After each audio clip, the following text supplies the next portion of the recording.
오늘 우리에게 주시는 하나님의 말씀은 열왕기상 20장 13절에서 25절까지 말씀입니다.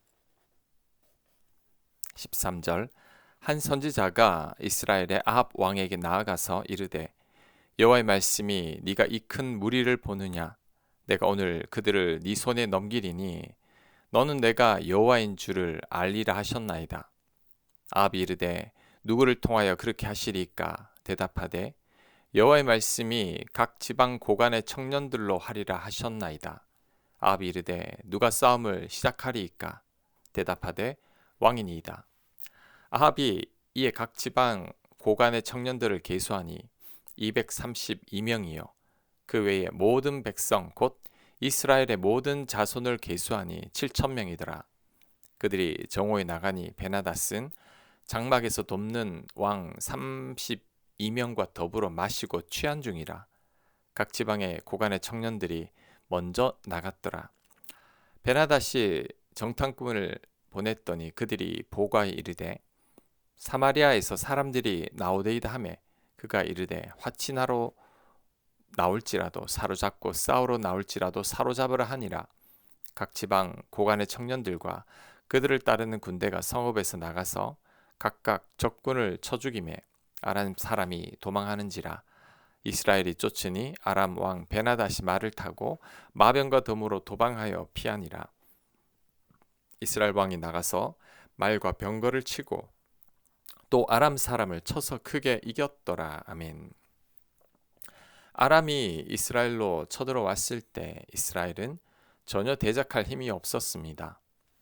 두려워 떨고 있는 아합 왕에게 하나님께서 한 선지자를 보내셔서 이스라엘이 아람을 물리칠 것을 말씀해 주셨습니다. 도저히 이길 수 없는 싸움이었지만 하나님께서 은혜를 베푸신다는 것을 알려주신 거죠. 그러자 아합은 누구를 통해서 아람을 물리치느냐고 물었습니다.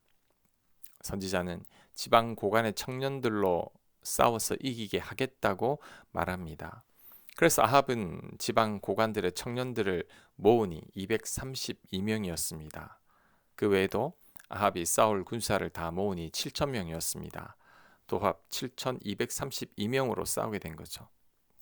한 나라 왕 곁에 사울 군사가 7,232명밖에 없다는 것이 참으로 한심합니다.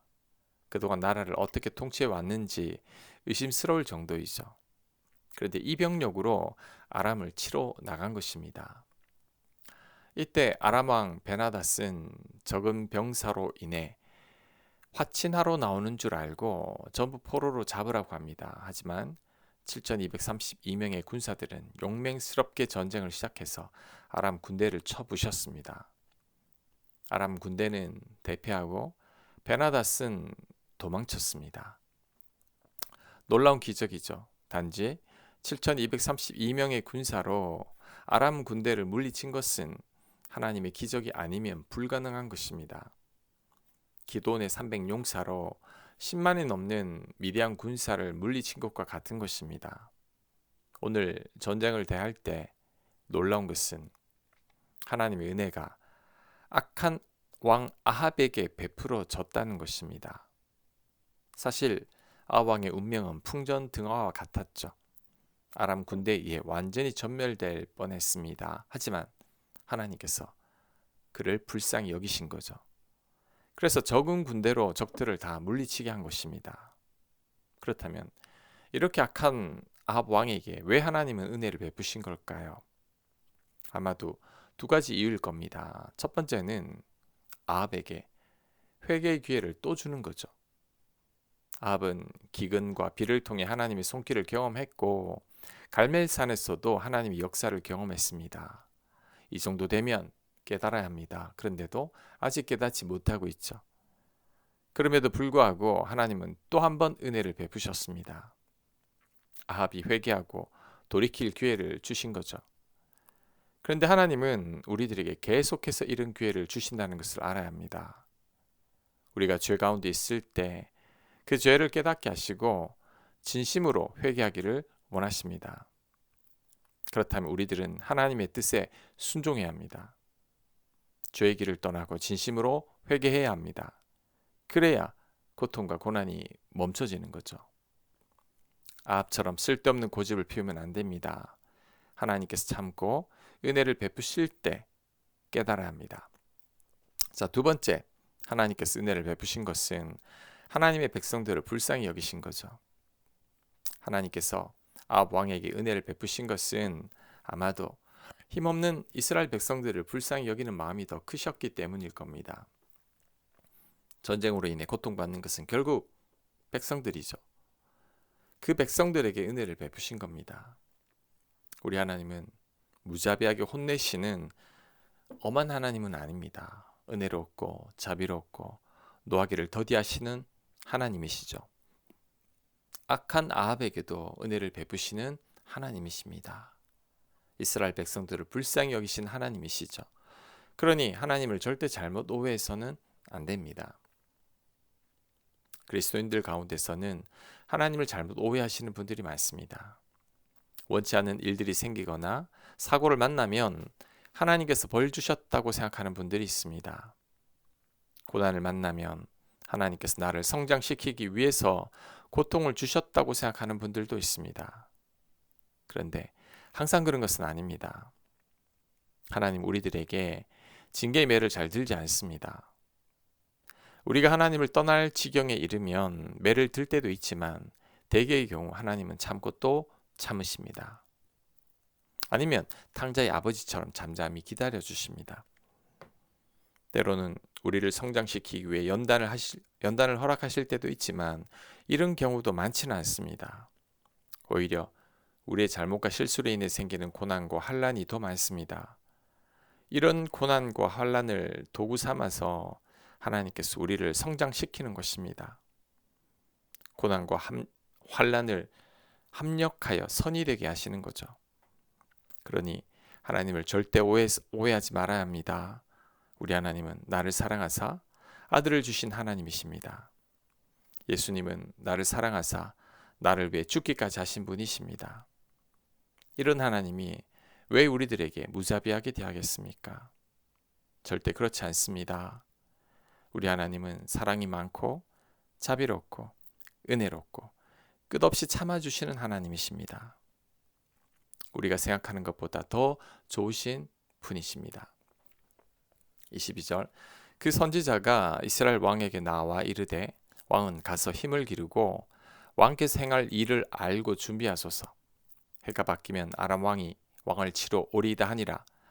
아람 왕의 신하들이 왕께 아뢰되 그들의 신은 산의 신이므로 그들이 우리보다 강하였거니와 우리가 만일 평지에서 그들과 싸우면 반드시 그들보다 강할지라. 또 왕은 이 일을 행하실지니 곧 왕들을 제하여 각각 그곳에서 떠나게 하고 그들 대신에 총독들을 두시고 또 왕의 잃어버린 군대와 같은 군대를 왕을 위하여 보충하고 말은 말대로 병거는 병거대로 보충하고 우리가 평지에서 그들과 싸우면 반드시 그들보다 강하리이다. 왕이 그 말을 듣고 그리하니라. 아멘. 전쟁에서 승리했지만 선지자는 계속해서 아합 왕을 위해 권면합니다. 내년에 아람 왕이 또 쳐들어올 것이라고 말합니다. 아람 왕은 하나님은 산의 신이시니 평지에서 싸우면 자신들이 이길 것이라고 자신하면서 내년에 병력을 보강해서 또 쳐들어올 것을 말해줍니다. 그러니 충분한 대비를 하라고 알려줍니다. 그러자 왕은 드디어 선지자의 말을 듣고 순종하기 시작합니다. 이제야 아합 왕이 하나님의 선지자의 말을 듣기 시작한 거죠. 엘리야의 경고를 듣지 않았던 아합 왕이 하나님의 놀라운 기적을 체험하더니 이제 어느 정도 정신을 차리게 된 거죠. 나라가 위태하고 죽을 위기를 맞이하더니 그제야 듣는 귀가 열린 것입니다. 우리는 아합처럼 이렇게 해서는 안 됩니다. 꼭 극심한 고난을 경험하고 나서 듣는 귀가 열려서는 안 됩니다. 그 전에 깨달아야 합니다. 고난 전에 하나님의 말씀을 듣고 순종하는 자가 되어야 합니다. 그래야 고통이 늘어나지 않습니다. 자, 마지막으로 한 가지 더 살펴볼 것은 사람들은 자신들의 수준으로 하나님을 생각한다는 거죠. 아람 왕은 하나님이 산지의 신이라고 생각하고 있습니다. 그래서 평지에서는 약한 신이라고 생각하고 있어요.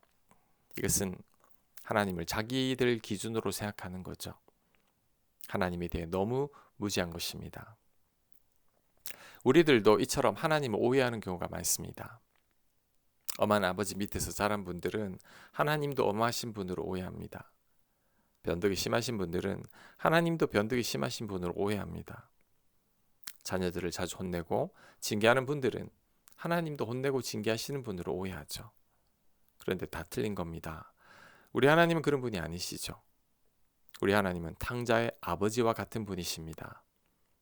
앞에서도 얘기했지만 사랑이 많고 자비롭고 은혜롭고 끝없이 참아주시는 하나님이십니다.